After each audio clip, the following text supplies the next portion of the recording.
I'm Maria Roussou. I'm an associate professor at the University of Athens in Greece. My field of research is virtual reality, interactive systems at large, virtual reality, extended reality, human-computer interaction as it applies in education and culture for the most part. So it's an umbrella term. Extended reality is an umbrella term encompassing virtual reality, augmented reality, and mixed reality. Virtual reality excludes the real world from the experience. Usually you use headsets to engage in these digitally constructed worlds, 3D worlds. Augmented reality is a technology that can use less sophisticated means, such as mobile phones or tablets.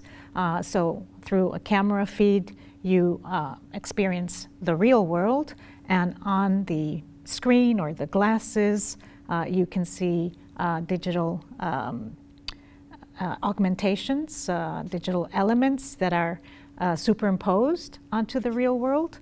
And then mixed reality blends the real world, the digital world, and the real world, the phygital, as we call it.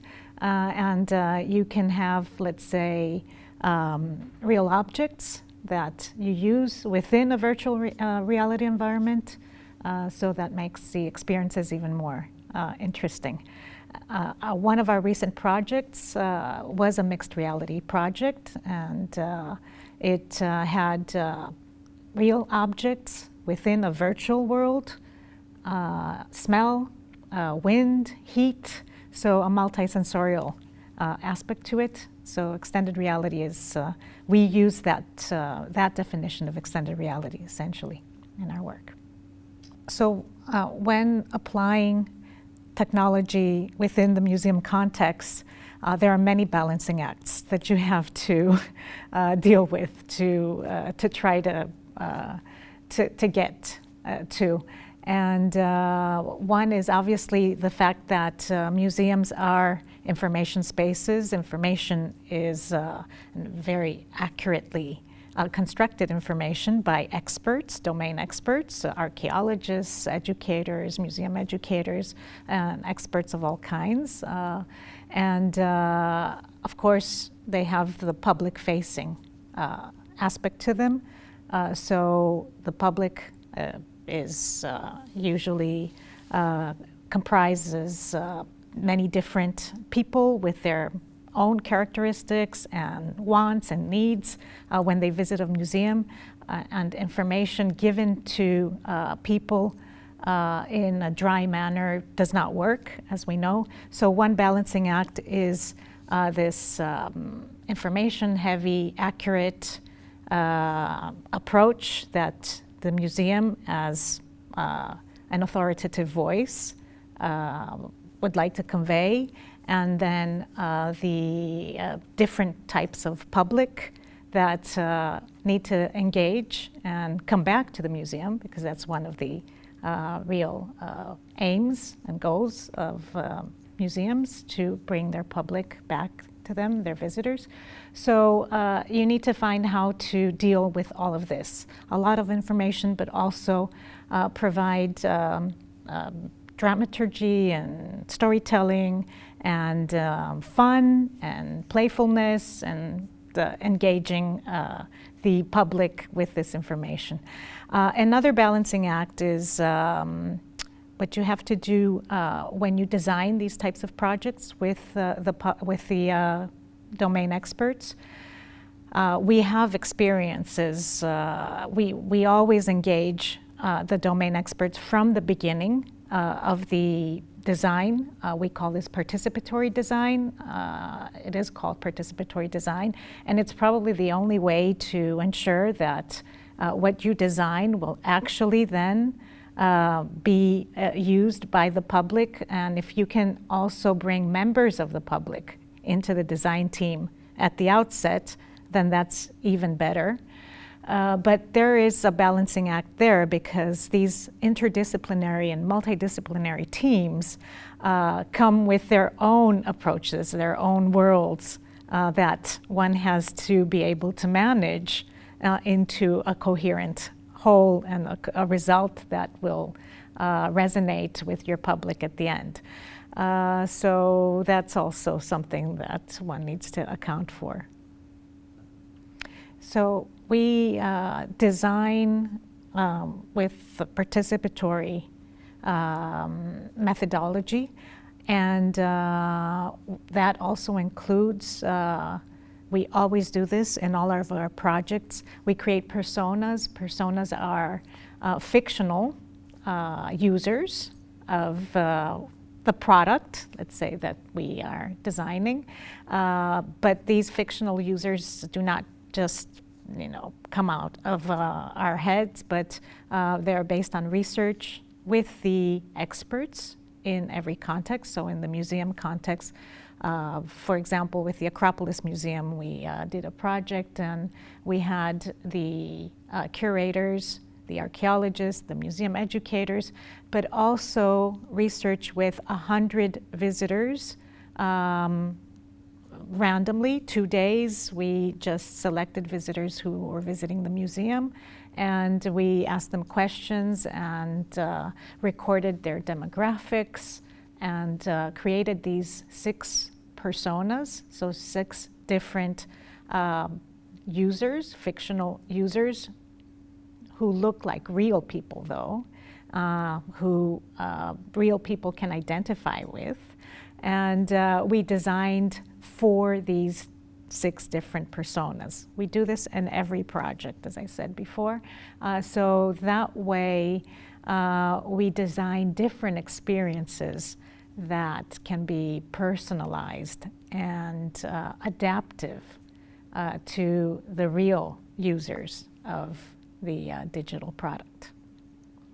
We have worked with schools, and we continue to work with schools to see how we can create educational virtual reality, especially experiences, but also mobile experiences, because they're more easily found in these kinds of contexts, and especially when you have classrooms with many children.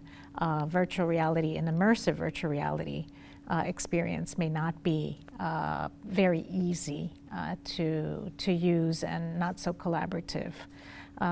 So yes, we have tried, and we are trying to apply these experiences in these kinds of contexts that are open to a broader public. In general, there are challenges, of course. These are technological challenges. These are cost, practical challenges, cost, hygiene, all these kinds of things, especially with the more sophisticated technologies. And there are conceptual challenges as well in terms of the design, how to engage for a longer time, how to create pre and post activities that will complement the actual digital experience, because the digital experience cannot be long. The duration cannot be long in any case. And obviously, when your goal is to educate, for example, for education, then this is not something that you can achieve in like 20 minutes of an experience. So that you need to ensure a prolonged engagement. This creates challenges in the design, because you have to design for that.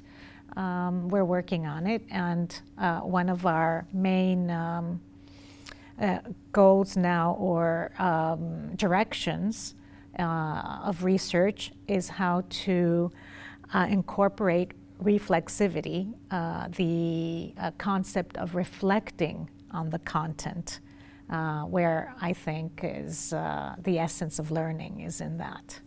So debriefing activities, so you have the in VR or the in XR or the in digital experience, and then you have all of the surrounding pre and post debriefing, etc. Activities that have to come together and be really tied to the digital experience for it to be effective on an educational level.